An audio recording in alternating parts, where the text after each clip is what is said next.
गुरुदेव ने कहा कि बच्चों, जब पौधा जमीन से बाहर निकल आए तो उसमें मीठा जल डालना है।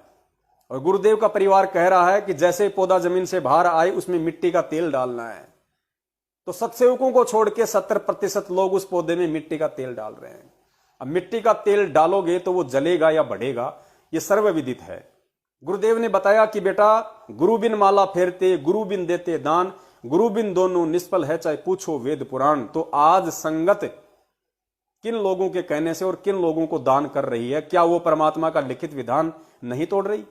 क्या वो परमात्मा के सत्संग रूपी वचनों के विरुद्ध नहीं चल रही? तो उनको लाभ कहां से होगा? परमेश्वर कहते हैं, पिंड प्राण जिन दीने दाना, गरीब दास जाकू कुर्बाना। कबीर परमेश्वर ने, उस परमपिता परमात्मा ने हमारे को पिंड रूपी ये शरीर हमारे को दान दिया है, भक्ति के लिए, अच्छे कर्म करने के लिए। और तुम क्या कर रहे हो? इस पिंड को दान कर रहे हो। इस पिंड को जो परमेश्वर का है, जिसके ऊपर परमेश्वर का हुक्म है, परमेश्वर का आदेश है, परमेश्वर का अधिकार है, इस पिंड को तुम काल एजेंटों के कहने से हॉस्पिटलों में जा जाके और तुम फॉर्म लिख के दान कर रहे हो। जिस दिन तुमने इस पिंड को दान कर दिया उस फॉर्म में, उसी दिन ये पिंड काल भगवान का हो चुका। अब वो जब चाहे तुम्हारे प्राण निकाल देगा, क्योंकि तुमने लिखित रूप में उस पिंड को, इस शरीर को उस हॉस्पिटल के निमित्त दान कर दिया। वो जब चाहे तुम्हारे प्राण निकाल देगा, क्योंकि अब तुम काल की फरद में जा चुके हो। जो चीज, ये अनमोल शरीर भक्ति करने के लिए तुम्हें परमेश्वर ने दिया था, तुम वो काल को दान कर चुके हो, जबकि तुम इसको दान करने के अधिकारी भी नहीं हो, क्योंकि ये शरीर तो तुम्हें परमात्मा ने दान में दिया है। संध्या आरती में रोज पढ़ते हो कि पिंड प्राण जिन दीने दाना और गरीब दास जाकू कुर्बाना। उस परमात्मा पे मैं कुर्बान हो जाऊं जिसने मुझे भक्ति करने के लिए ये पिंड दान में दिया, ये मानव शरीर मुझे दिया, और उसको तुम फॉर्म लिख लिख के हॉस्पिटलों को दान कर रहे हो।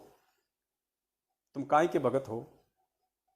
कल को तुम मर जाओगे, तुम्हारी वो किडनी, तुम्हारा लीवर, तुम्हारे फेफड़े, तुम्हारी आंखें उन व्यक्तियों को चढ़ाई जाएगी। 2 व्यक्ति तुम्हारी किडनी का 1 करोड़ रुपया हॉस्पिटल में देगा। तुम मर गए, तुम्हारा शरीर हॉस्पिटल में गया, डॉक्टर ने तुम्हारे पार्ट्स निकाल लिए। अमिताभ बच्चन की किडनी फेल हो गई, सलमान खान की आंख फूट गई, धर्मेंद्र का लीवर फेल हो गया, क्योंकि शराबी आदमी है, सारे कबाबी आदमी है, सारे जीवन इन्होंने उल्टे कर्म किए हैं, तो किडनियां तो फेल होंगी इनकी। फिर क्या होगा? ये सीधे भगते हैं हॉस्पिटल में। हॉस्पिटल में क्यों? क्योंकि इनका कुछ बचाव हो जाए। हॉस्पिटल में जाके क्या करेंगे? क्योंकि इनको तो शराब पीनी, शराब इनसे छूटनी नहीं है। तो अमिताभ बच्चन जाएगा हॉस्पिटल में, डॉक्टर बोलेगा साहब किडनी फेल हो गई। तो क्या करूं साहब? किडनी लगानी पड़ेगी। तो लगाओ ना साहब 1 करोड़ रुपए।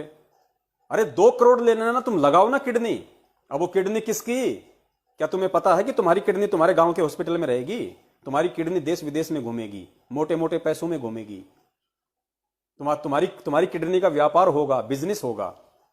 अब तुम्हारी किडनी अमिताभ बच्चन को चढ़ाई जाएगी, धर्मेंद्र को चढ़ाई जाएगी, सलमान खान को चढ़ाई जाएगी, अनिल अंबानी को भी चढ़ाई जा सकती है, और किसी बहुत बड़े व्यापारी और बिजनेसमैन को चढ़ाई जा सकती है, जो पैसा देख तमाशा देख, नाच मेरी बुलबुल तुझे पैसा मिलेगा। क्योंकि दुनिया में सब काम पैसे से होते हैं। अब एक भगत की किडनी उस शराबी और कबाबी व्यक्ति को चढ़ा दी गई, उसके बाद वो क्या करेगा? जम के शराब पिएगा कि किडनी नहीं चढ़ा ली, कोई टेंशन नहीं। अब वो किडनी अगर 50 साल में खराब हुई है तो 10 साल तो ये भी चलेगी। अब तुम्हारी किडनी, तुम्हारा वो दान उस आदमी को कुकर्म करने के लिए प्रेरित कर रहा है।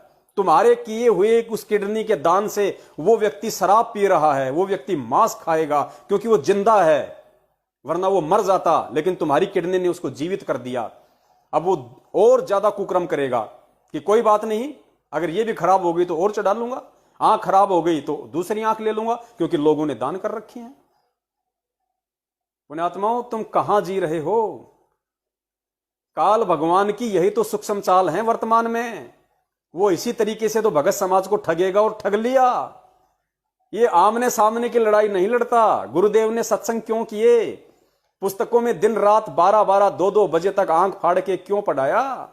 इसीलिए कि सत्संग सुनना एक अलग चीज है, और सत्संग का निष्कर्ष निकालना असली तत्व ज्ञान है। तो ये निष्कर्ष संगत ने नहीं निकाला। और जो इस निष्कर्ष को निकालने में सतगुरु के आशीर्वाद से समर्थ हैं, उनको तुमने गुरुद्रोही कह के अपने से दूर कर रखा है। तो बताइए फिर तुम काल भगवान के सूक्ष्म चाल से कैसे बचोगे? क्योंकि हर तरफ तुम्हारे काल ही काल है।